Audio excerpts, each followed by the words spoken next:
Hi, folks. Welcome to another edition of 12-Step Insights. My name is Emmanuel John. I'm a therapist with more than 30 years experience in the field. If you want to learn a little bit about me, you can check the website up here. It'll give you some links to the books and stuff as well at addictioninthefamily.com. Today, we are looking at the 11th step, sought through prayer and meditation to improve our conscious contact with God as we understood Him, praying only for the knowledge of His will for us and the power to carry that out. For some people, when they think about the 11th step, they think that the job is nearly done. They think that because there's only one more left after the 11th, that there won't be a whole lot more to do. The 11th step, often seen as one of the maintenance steps, or as we talked about in the prior video, the grow-up steps, is a lifetime adventure. It will take forever. The 11th step is a journey of a lifetime.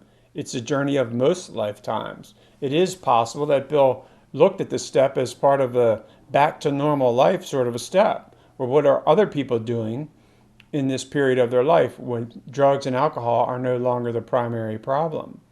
Most of the people in the Oxford groups were not chemical dependents or substance abusers, so it was never their problem, but they had a program, the original program, that sought to improve their connection to their higher power, which is really what the 11th step is suggesting. So it says, sought through prayer and meditation to improve our conscious contact with God as we understood Him. That's part 1A of 11th step. Part B would be praying only for the knowledge of His will for us and the power to carry that out. The first part, sought through prayer and meditation. A lot of times we'll hear people talk about prayer and meditation as prayer being talking to God and meditation as being listening to God. It's pretty accurate. It seems pretty accurate to me. It seems to work pretty well for a lot of people's purposes. But what is listening to God? We all know what talking to God is. You might be doing it out loud. You might be doing it in prayer. You might just be doing it in your head in a crowded room where you're thinking like, oh my God, these people help me. So communicating with God might be the talking part of God. But what is listening to God?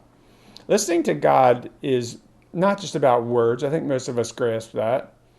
Maybe it can be words from a book, words from a religious text. That might be listening to God. I think a lot of people who are religious believe that to be true.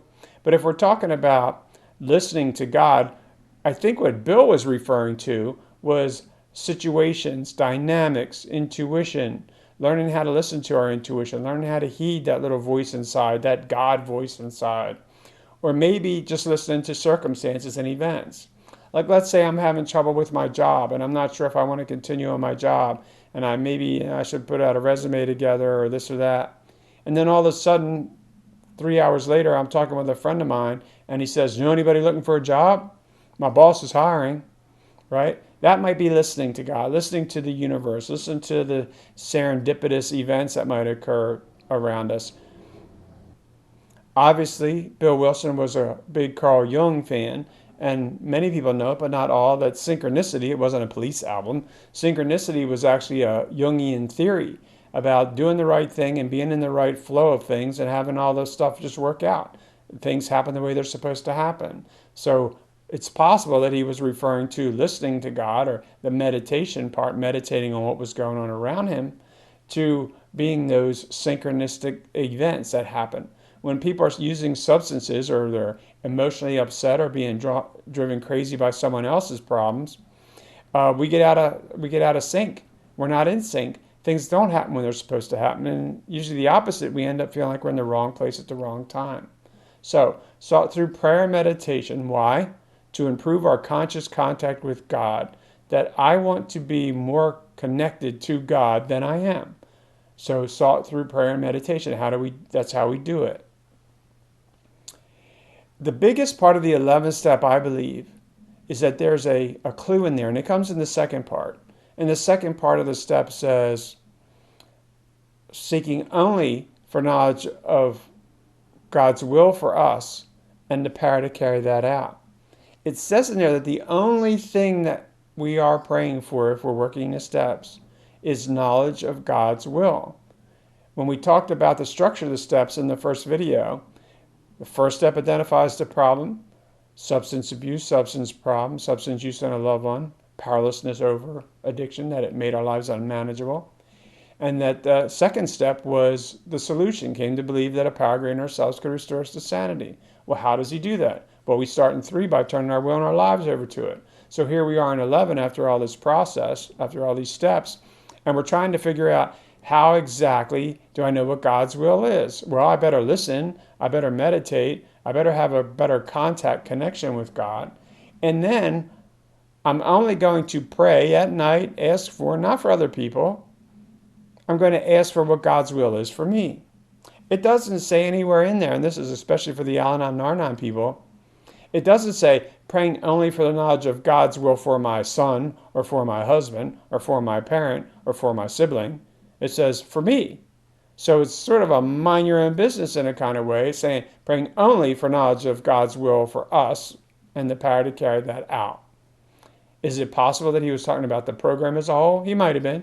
He might have been talking about it at the group conscious level a little bit, but it wasn't about anybody else that wasn't in the room.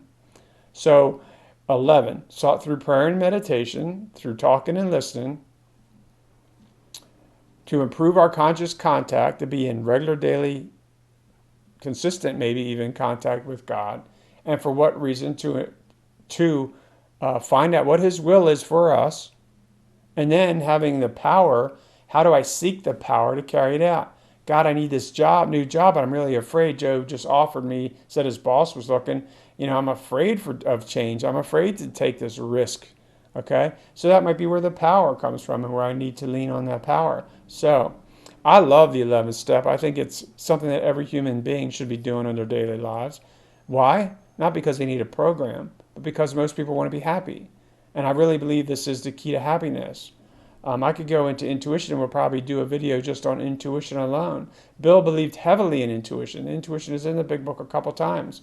The word is in there, I think it's 3 times or something, where it's mentioned. I think he says intuitive in one of them, and intuition 2 more. We need to trust our intuition. There's lots of talks with Bill talking about that. So getting in touch with that voice, we have to remove all the noise that's going on around us before we can get in touch with that voice. So I think that's where meditation is sometimes often seen, because it's usually seen as a place alone in a room without any distractions, noise, people, so that we can have that conscious contact with God. It's my personal belief that as a Ashtanga yogi, that as we spend that one-on-one time, quiet time with our higher power, and we get good at it, better at it, that we can then do it in circumstances that aren't quiet and when we're not alone, because we have that conscious contact. We can access that moment, that time, that space very quickly if we're used to doing it, if we are practiced at it, which Bill talks about later, practice these principles in all of our affairs in the next step. So I hope this helps a little. It is so broad, and like I said, I could go on for days. Praying only for the knowledge of his will for us. I'm not praying for anything. I'm not even praying to not take a drink or not do drugs or not curse somebody out or not try to control somebody else's life. I'm praying only for what I should be doing, what my higher power or God would want me to do, what my destiny is, not what anybody else's is. So I hope this helps some more, and I hope you continue to check out the videos. If you go down here, you may see us subscribe if you're on YouTube. If you're not on YouTube, please go on YouTube, do some likes and subscribes. It'll help the video out a lot. It'll help me out a lot to get the message out to more people. It'll make it, the more clicks and likes and stuff it gets, the more people see it. So this is done so that you can improve your conscious contact and work your program even better. So thanks again. Stay well, and good luck to you in your recovery journey. Thanks.